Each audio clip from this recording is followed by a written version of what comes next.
Today we're going to talk about Balm of Gilead, or Populus Canadinus, Canadus, whatever. Anyway, Balm of Gilead is a really interesting herb. It's thousands of years old. It has mentionings in the Bible, in African folklore.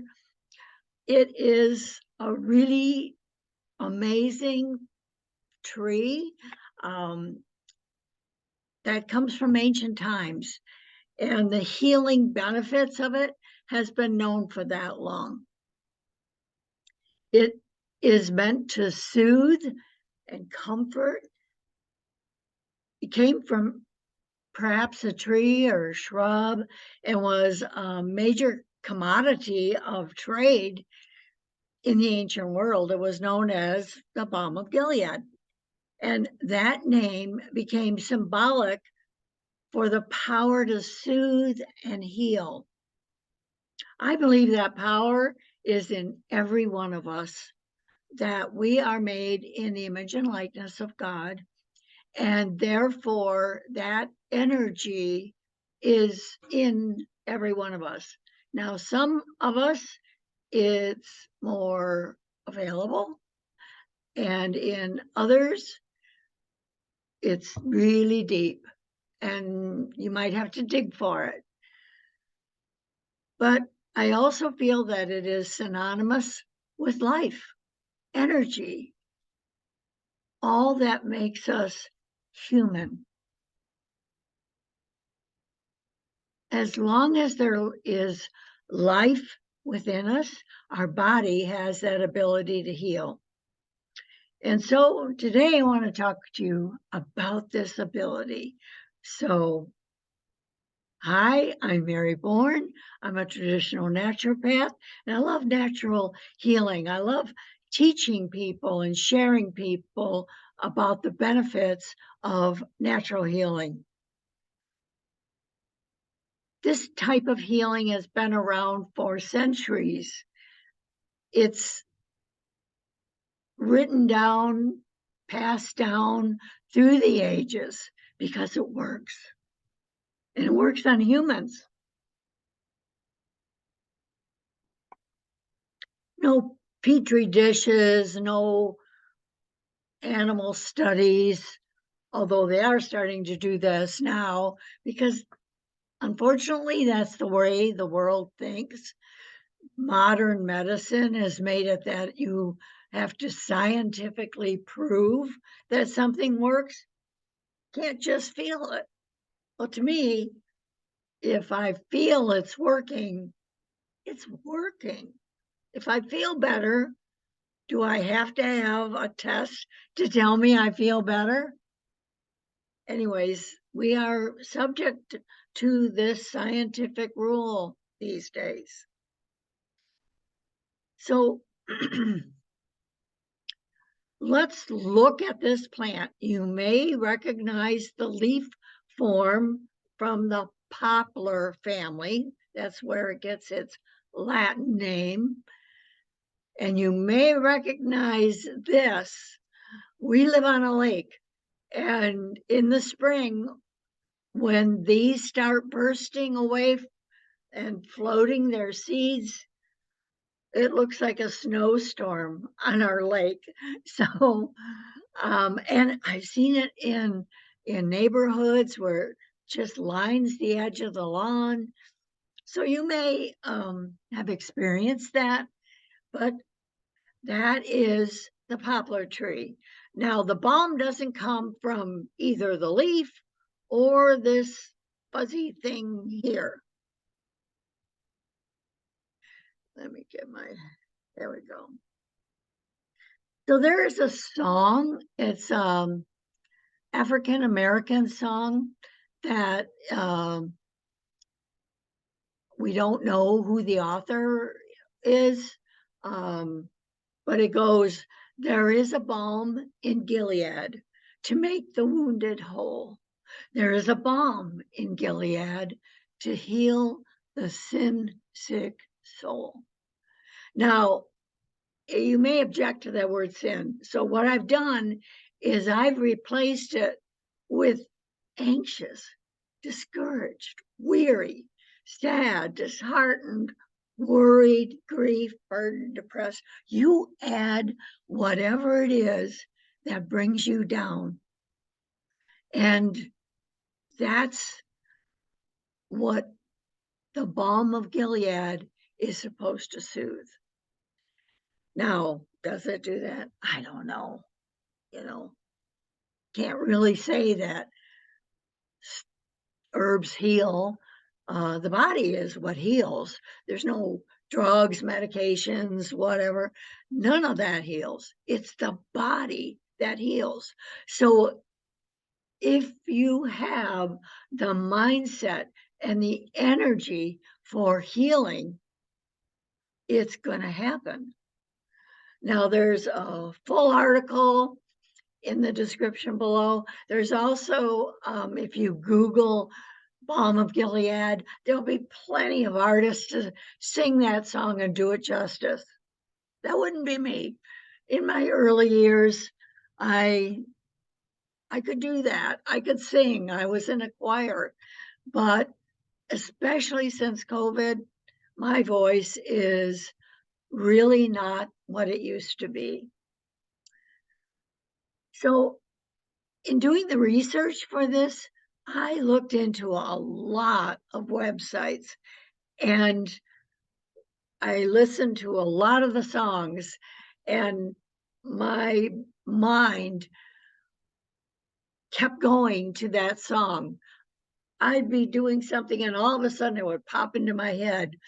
My children call this a brainworm, and that's what. So be aware that if you do in fact search out artists that sing this, you may find yourself with this brainworm going on in your head. Or you may burst out in the shower with this balm of Gilead. So the information that I found to be the best to encapsulate what this balm of Gilead is all about was the Church of Jesus Christ.org. And I have listed that in the description below because I really feel that it had the best to help us understand the importance of this and why during this time we so need healing. The last 3 years have been so worrisome, so full of fear, so dedicated to bringing us down. And whatever your thoughts are on that, I'm sure they're not happy thoughts. So if you are familiar with this, I'd love to hear your thoughts in the comments below. Here's another picture of the poplar and the balm of Gilead. What first comes out in the spring is like the flower of it. So this has a very resinous look. And then if you look down here, these are the buds. And that's what you actually squeeze the next picture, I think. There, you squeeze these and look what happens on your hand. That resin collects on all, if you wear a glove, it would be better. So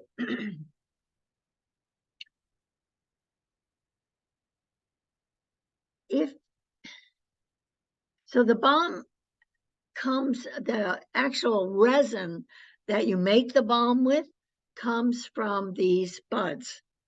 And like I said, I would advise that you wear gloves if you want to. I have also a link to the balm that I purchased. I was going to make some, but it's winter, so there's no spring buds around here, even though we have lots of poplar trees. So if you're sick, if you're worried, if you're unhappy, so to speak, most medical doctors have no clue how to help you. They just are not trained in that. Now, Dr. Amen, Daniel Amen, is a psychiatrist and has written many, many books, but he's also an MD. And he has a really good grasp on how unhappiness contributes to disease. I've heard him lecture several times live. He's pretty amazing to listen to. I've purchased many of his books. This is his newest one. It's still on order, but I expect to receive it soon. But I want to ask you to ask yourself what you feel when you're turning on the news or you're looking at Twitter or you're watching some movie or playing a video game that is very violent. Do these things make your heart race? Does your pulse increase? How is your recovery time? Does it take you quite a while to get over this? And then when you do, are you feeling anxious or broody or not uplifted? You want to ask yourself, what is your breathing like? Are you breathing shallow, trying to protect yourself from all of this input? Then figure out, if you have children, what are they being exposed to? I can't tell you, the last 3 years, the people I'm seeing it's like they're going through PTSD. It's shock. It's unbelievable that this could be happening. People are frightened at every moment. Got to put on the mask, got to get, follow the instructions, and don't think for yourself because these people know better. But do they? Are we seeing the results of their thinking better?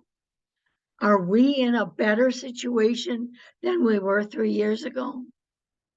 Yes, it was a serious illness. But I think you might agree, you may disagree. The handling of it was far worse. The fact that we weren't told the whole picture, that we were subject to censoring, and even doctors could not talk to us about their findings. So setting aside all that, because just mulling on it to be justified in your whatever your position is isn't doing any good. 2023 has to be the year of healing. And I have begun the Health to Home series on working hard at helping people understand what it takes to heal, because we certainly know what it takes to be sick. A lot of us have been there. How would you feel if you were happy? Can you remember when it was easy to be happy? I feel that starting this year out, we want to encourage happiness. We want to move forward in 2023 as a happier year. I think this book might be helpful. I think maybe some of the messages I've got, the research I've done, might be helpful. I hope you do too. Let me know in the comments. Now, I don't have a lot of experience with Balm of Gilead. I'm trying it out, seeing if I notice. I also have a different mindset than a lot of people. I don't do Twitter. I don't watch the news. I am very specific about what goes in my body and what goes in my mind. And I would like to challenge you to be mindful of your thoughts. Check out how you're feeling. If you don't like how you're feeling, how could you make it change? What makes you happy? Now, one of the things that I've seen working with people is when they take distress remedy, it helps. Now, this is a sponsor of mine.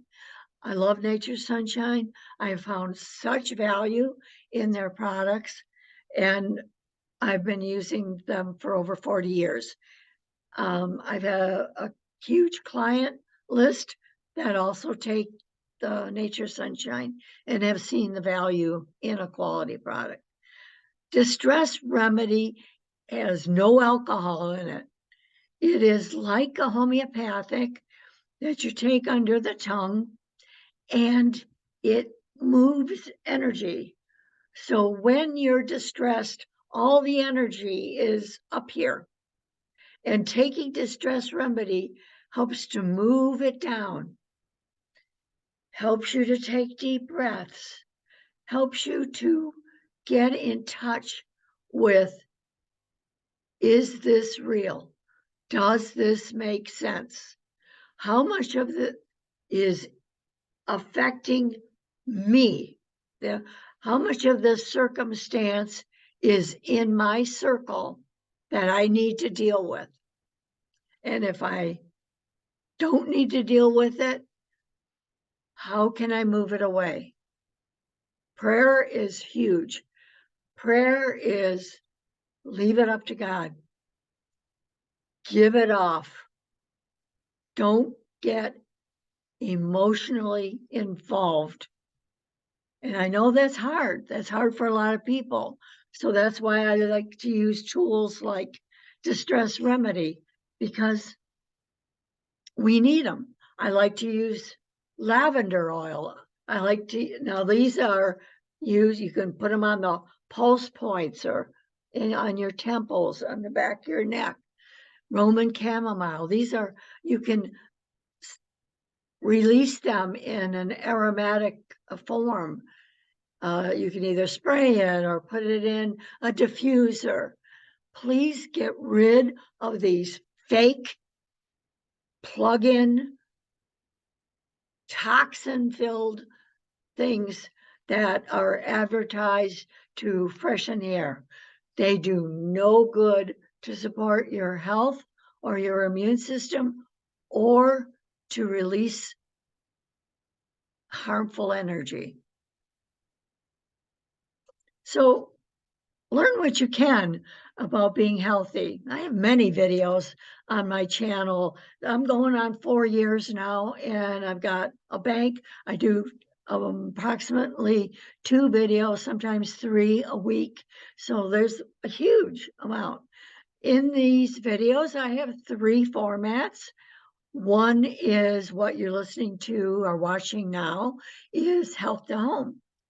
The other, where I focus on some herbs and tell you about their healing benefits and their culinary benefits.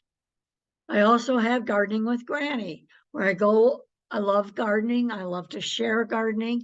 I talk about how the plants help us heal, and that some people know how to talk to plants.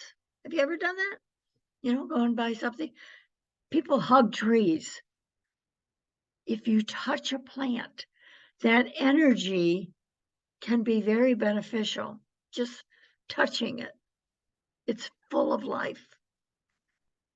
The third is Herbal Hour with Dr. Mary. And This is truly the longest. It is an hour long, and I go over specifics about how the body works and what it needs. Some of them up are, do I need vitamins? Plant medicine has been used safely for centuries, and food is our best medicine. Now, it can also be our downfall. As we know, all the people, including me, during the holidays, we love our sugar. We love cheating with different things. And then come January, a lot of people didn't even make it past Christmas because they were still partying from Thanksgiving and in between, getting ready for Christmas. So we need to be mindful of what we're putting in our body and what we're putting in our mind. The purpose of these videos is to help you understand that these are important for your healing. Medical doctors are focused on keeping you alive, and they do a really good job of keeping you alive. They do not do a good job of keeping you healthy. That is your responsibility. It's not the doctor's responsibility. It's what you do every single day. And that's what's going to make you healthy. So I hope that you're enjoying these videos, that you give me a thumbs up, that you share them with other people. Keep this energy flowing so that, as I say on my website, a healthier you for a healthier universe. And my business name is For the Health of It. My website is Born for Health. So I'm all about the healing. So if you like this video, please give me a thumbs up. And if you have any questions, you can email me, Dr. Mary at bornforhealth.com. Or if you have questions about this video, you can put them in the comments below. I'll be sure to answer them for you. And until next time, this is Dr. Mary for the Health of It.